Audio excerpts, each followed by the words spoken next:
ini.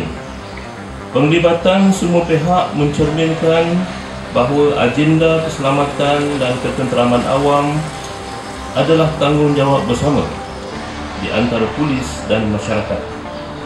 Sebagaimana yang kita sedia maklum, kempen Rumah Selamat Tahun Baru Cina 2014 adalah kali keempat dalam siri kempen Rumah Selamat yang diadakan oleh Ibu Pejabat Polis Daerah Kota Tinggi sejak tahun 2012.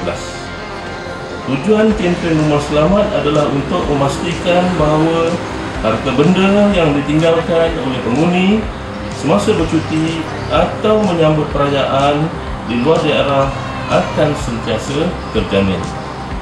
Sejak diadakan kempen Rumah Selamat, ia menunjukkan pencapaian yang amat positif 2013 hingga 17 Februari 2013.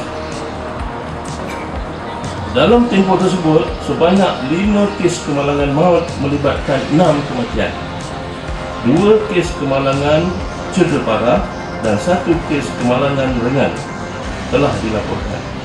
Dalam tempoh yang sama, pihak polis telah mengeluarkan sebanyak 1,770 saman trafik. Tumpuan operasi Op Selamat 4 kali ini ialah kawasan kerap kali berlakunya kemalangan, kawasan punca kesesakan semasa pergerakan kenderaan sebelum dan selepas Tahun Baru Cina, dan penguasaan ke atas penunggang dan pembonceng motosikal yang menjadi penyumbang utama kemalangan maut di daerah Kota Tinggi.